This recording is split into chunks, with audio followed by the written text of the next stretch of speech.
Okay, yes. Reka turamutse cyane tubaye ikaze mwageze neza kuduhitamo kudukurikira nkuko mubizi kuri Agaciro Media. Tugiye tuzunguruka tubazanira ibiganiro kumbure bishobora kukubaka. Yes, no munsi turi iruhande ya Stade Intwari. Niho twagendeye Sandi umeze neza. Yego turashima namwe. Namahoro cyane. Sandi numu entrepreneur. Hajya ku bakobwa ku bantu bavuga igifaransa bavuga aba entrepreneur cyangwa aba entrepreneuse. Na gifaransa nzi nuko nyene urabizi. Okay, uko biri kose umuntu aguma no entrepreneur. Sandi n'umuntu no munsi arazwi cyane ku bintu bigiye bitandukanye mukora. Ari byo twashatse mudusangize kumure niyo n'abantu muri rusange bagende bize bagende bamenye icyo umukenyezi ashoboye. Urakoze cyane, urakoze kungendera, nibaza ko atari ubwa mbere ungendeye. Bwa kabiri Jane twa Sandrine Kezimana, abantu benshi bakaba banyita Sandi kubera baba bariciye. Hanyuma muri Sandi cyangwa peut-être no kubera wagize ngira ngo societe yitwa Sandi. Ego urumva byavuye muri ko gucagagura iryo Sandrine bakavuga Sandi, donc canumva ni Agaciro izina ryanje.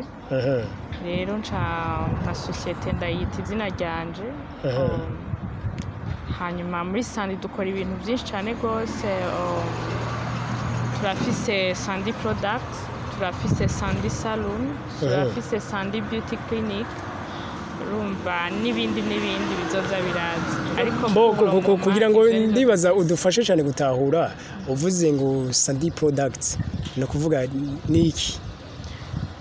Muri Sandi Products turafise amavuta produit naturel yo mu giti ca karite. Turafise amabere rero ava muri ico giti. Mugabo ayo mavuta abafise itandukaniro n'ayandi yatugura muri boutique tugura he?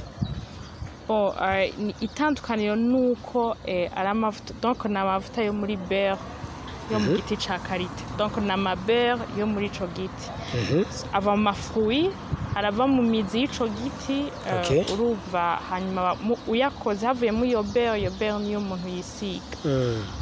Donc muga turakuramo n'ayandi ma-huile ducanga na noix de coco, tugacanga niyo beurre ugasanga mugabo na ma-huile liquide. So ego dufite ibintu naturel. Hariho kindi cha soin de visage nabonye. Soin de visage iri muri beauty clinic, iri muri clinique de beauté. Niho dufise ama machine ya soin de visage dukoresha. Turafise pedicure, manicure, turagira massage. Donc ivyo biri muri clinique de beauté. Okay. Bon, peut-être nabonye mu nibindi vya uko musanzwe mufise na agence de voyage mugakumbure kugira ngo utugerere ngaho kubera uno munsi y'abantu bariko barabona umuntu yarakoze ikintu caraciyemwo abantu bagifata uko nyene muga niyo abazi ugo rugendo rwamushikanyaho rwaciye he kandi keshi aho ni naho twigira. Sandi utubwiye inkuru y'ubuzima bwawe. Sandi ninde yakuze gute hehe gute ugira ari ndashika ngaho? Sandi yakuze nk'abandi bana. Ni umwana umwe mu bana batanu. Akaba ari imfura, akaba ari n'umukobwa umwe. Urumva binashoboka ko ico gituma bikoze imfura. Imfura ni imfura. Ni imfura yame ari imfura. Hanyuma nakuze nk'abandi bana. Ariko harageze igihe mfise imyaka 11 ndabura umuvyeyi umwe. Papa wacu arapfa ariko turasigarana mama tubera umuvyeyi aradukuza aratwigisha. Ntaco twamuburanya afise. No musi nimba tugeze ngaha anye turishima kubera uruhara yabigizemo. Uruhara yarugizemo cyane. Yaragwanye nk'umugabo. Donc hari hagiye mama hasigara papa? No, hagiye papa hasigara mama. Yego. ushobora kuba waramutoye ukaba intwarikazi nkawe. Okay, Sandi none burya yari yavukiye aha mu muji? Oya, Sandi yavukiye mu ntara ya Cankuzo ariko abavyeyi bakaba bavuka mu ntara ya Ruyigi. Niyo twakuriye mu Cankuzo, hanyuma turiga mu Ruyigi, twongera ndiga ni Bujumbura, mu nyuma universite nayo nagiye kuyihereza mu gihugu ca Ghana. Igihugu ca Ghana. Cyo tuma tumvise n'icongereza kiri hejuru cyane. Wambeshe nta congereza. Donc okay, urashitse hariya waciye wiga yiki? Hariya nize aviation industry, Ajico ndagitahura kweli. Aviation. Okay. Ego, hanyuma niga marketing muri aviation. Nongera ndiga air hostess hamwe na shipping. So wize byinshi. Ego, nivyo nagize bachelor muri aviation industry. Kenshi na kenshi Sandi, nimubizi cange n'abari ko radukurikira benshi barakunda kubibona iyo harugwaruka ruvuye ngaho rukaja kwiga hariya kenshi ruca rugumayo kubera ko hari usanga niyo bahejeje baronka ubuzi bahembwa amahera menshi. Kubera iki Sandi rero yaciye yumvira kugaruka? Burya ndakubwira amahanga n'amahanga, iwanyu n'iwanyu biratandukanye. Jewe kuri jewe ku gatwe kanje ndabona yuko hanze haratwigisha n'ivyo, haraducisha ubwenge, ukabona ati iki ntikiri iwacu, eske twogishira iwacu vyomera gute, ariko kuvuga ngo ube hanze biragoye cyane gose. Kuko je nk'ubu unye haragera igihe nibaza ati none basi noja mu isoko nkahura n'umurundi noryoherwa cyane, tuvuga ikirundi basi. Urumva ugashima ko woryoherwa gufungura ku muhana, nk'ubu turavuga tuti kwana kabara dutumiye reka tuje gufungura muryoherwe, ariko ugasanga mico ntimuyisangije, ukaguma wipfuza bya bintu by'iwanyu. Rero nibaza yuko amahanga n'amahanga, amahanga nayo kutwigisha no gutagasa, hama tukataye iwacu kuryoherwa iwacu. Hariho kubakurikira Agaciro media barabizi, hariho umurundi yavuye muri Norvege nyuma y'imyaka 20 avuga ati je ndagiye gutungira iwacu. Niba duhare yakarura avuga yuko ati kuja mu mahanga umuntu abakwiye kugenda agiye kurondera ubumenyi n'umutahe acagaruka. None Sandi hariya hari umutahe yakuyeyo? Umutahe nakuyeyo urakomeye cyane gose kuko nakuyeyo ubwenge. Ico nico gikuru, niwo mutahe mfise. No musimba ntafise amahera ariko ndafise ubwenge. Ndavuga ati ubwo bwenge narugurutse muri make. Hanyuma ndabona burya ngo bavuga ngo akanyoni katagurutse nikamenya iyo bweze. Yego. So nanje naragurutse kugira amenye iyo bweze, hanyuma ndabe ko noza kubutera iwacu. Donc hari ama experience ruhande y'ubumenyi, donc iraba ariyo na experience n'ubumenyi sinzi ko bitandukanye. Hari zo kwihari uraza urifashisha ngaho. Ni nyinshi cyane gose kandi nibaza yo biriko biratse. Biriko biratse zose ndatubishikako. Okay. Sandi mbega hari ico nibagiye kubaza mu ntango. Arubatse mbega? No, Sandi ntiyubatse. Okay, Sandi ntiyubatse. Yego.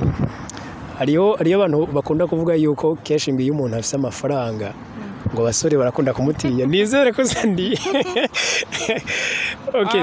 Ivyo ndavyumvise iwawe ariko ngiye kubigerageza ndabe karibyo. Sandi rero no munsi ni mu entrepreneur yikorera ivyiwe, yashoye gushinga akazi, mbere ngira sinakazi washinze ubuzi kuko nabonye umengo harimo byinshi. Uraha akazi abandi. Hajya hariho nabonye umengo harimo abasore, inkumi bose n'abakozi bawe. Yeah. Muri Sandi turafise uno munsi turafise abakozi 12. Wow.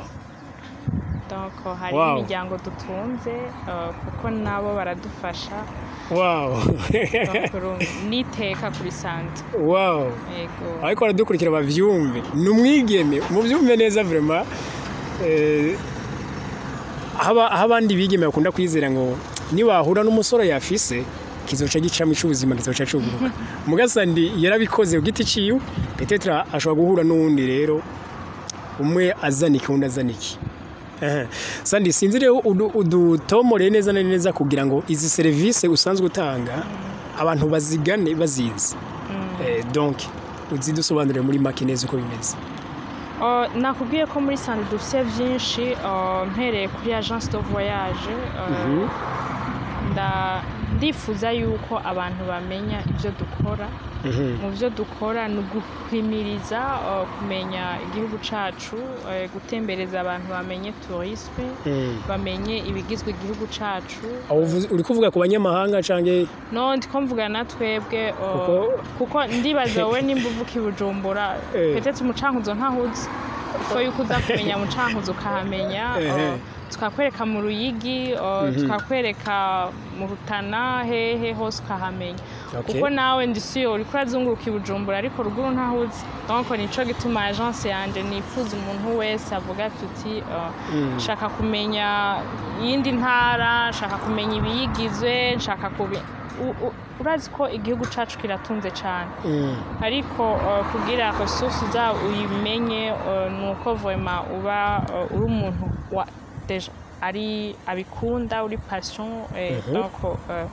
mugabo hariho kandi ni kubikundisha kuko hari igihe uvuga ati reka jewe nirabira baba bo ngaha anye mu gisagara gusa alors que hariho umwana w'uruguru umucankuzo afise talent kandi yoyizana ngaho i Bujumbura ugasanga ifashije abantu benshi nkahimiriza rero namwe bw'abanyamakuru yuko mwoza duga ruguru mwoza muramenya ivyo bintu kugira ngo mufashe n'abandi badashoboye kuba bari mu gisagara gusa urumva ivyo nivyo vyerekeye agence yanje turakira ingenzi turagurisha amatike y'indege turatembereza abantu n'amatike y'indege muragifasha abantu ego turatembereza abantu turarondera amahoteli y'abantu urumva harimo ama service menshi turafasha n'abantu bari kubarondera amadokima nk'abantu bashaka kuvoyage aho ni muri agence de voyage hanyuma muri clinique de beauté nakubwiye ama service dufise turagira soin de visage turagira massage turagira pedicure donc ico kintu cha soin de visage sinzi ko gisobanurira abantu ni icyo mugikoramwo nyezina tuvuze soin de visage umuntu yumva iki soin de visage umva no kugira soin no kugira umubiri neza mugabo surtout visage rero umubiri wacu urafise ama graisse urafise twatuntu twera tuvuga ibinure c'est ça hanyuma turafise imashine zituma ivyo binure bivamwo bigatuma ugira akabiri keza bigatuma nawe urabona izuba ko ritwishe we nakubwiye wari guca hajya kugira ngo wihereko uze kubaza ivyo wabonye kungene donc utange experience quoi so iyo soin de visage rero dufise ama machine abijejwe amashine afise amauti 8 kimwe cyose uco kibona ico gikora nico gifasha hanyuma tukasha tugira n'iyindi ya stima ituma novuga ni nka sona ariko donc iyi machine izana umwotsi igatuma ugira sueur hanyuma ugatuma respira neza donc tuntu tukuguruka no kuvuga nko kuri babandi batranspira cyane cyangwa bagira yasho cyane no kubatayigira bose birashobora gufashwa ngaho cyane gose hanyuma tugira na pedicure manicure massage bakagusiga neza twafise aba specialiste ugataha wabaye neza wigize neza kumu jeune w'umushomeri mbega aramutse atumbereye kwa Sandi hari icyo yohafashiriza jewe uvuze iryo jambo umushomeri kuri jewe si jambo ryiza cyane kuko nta mushomeri abaho kuko udafite akazi kinjiza twese turafise ubwenge twese Imana yaduhaye ubwenge kandi turafise ico dushoboye burya nta muntu n'umwe adafise ico ashoboye gusa nibaza yuko twogira izo ngoga zo kwerekana ico dushoboye hari ibintu vyinshi bitugora kugira ngo dushike ku ndoto zacu canke dushike kuri ivyo dushaka gushikako rero nibaza yuko nibaza ko ari determination yawe igutuma uvuga ati jewe vy'ukuri nimba ino ari impano yanje noyishikako gute rero nibaza yuko umuntu wese akwiye kumenya ico ashaka gushikako naho ashaka kugira hanyuma akicara agahura n'uwundi muntu yoshobora kumufasha kugira ngo ashike kure jewe uno munsi umbwiye ko abajene bose boza donc ababishoboye uwubahutse akaza akambwira ko nomufasha kandi akabibona ko ndabishoboye kumufasha kubera ko ntomufasha nanjye nafashijwe n'abandi urumva rero nico gituma ashobora kumufasha yego merci beaucoup sinzi ko hari ikintu wumva ko gikenewe ko abarundi bamenya ndabona ntakubajije igikenewe sinzi ico arico ariko ico ushaka cose nokikwishura mugabo jewe surtout nshizaga point ku bakenyezi ndababwira ati barame kandi bakura amaboko mu mpuzu kubera turashoboye iyo tumaze gushobora rero tuba turaba Agaciro kandi dushoboye gusumba abagabo rero dukeneye kwiyemera kugira ngo tugere uvuze ko mushoboye gusumba abagabo no hariho umuntu avuga yuko adashoboye donc adashobora gusumba ikintu umugabo ashobora gukora mugabo hari intwari nyinshi z'abakenyezi usanga bakoze ibintu bitangaje n'abagabo batari gushobora biraba biraba urumva rero nanje exemple sandi hariho ngubu abasore mungana atakintu na kimwe ariko arakora kandi yoza umuha akazi ntabonzi ariko wowe urabazi hari intwari nyinshi Francine niyo nsaba ibintu akora urana atesha igihugu donc aha Agaciro igihugu cyangwa ishusho nziza igihugu urumva akora ibikorwa bikomeye cyane rwose kandi biruhisha kabisa yego Jesandi numva no gushimira cyane murakoze cyane kuba ariko baradukurikira kuri Agaciro Media murabizi ko twama tugendera abantu bafise ama innovation abantu bafise ibintu bariko barakora bishobora kuba ari entrepreneuria cyangwa ibindi mugabo bishobora gutuma wuguruka amaso nawe ukanguka nyene ugakora yaboneshe nimba mwifuza ko tuzohora tubana mu biganiro nk'ibi n'ibindi bari kumwe na wowe Medisha bye bye.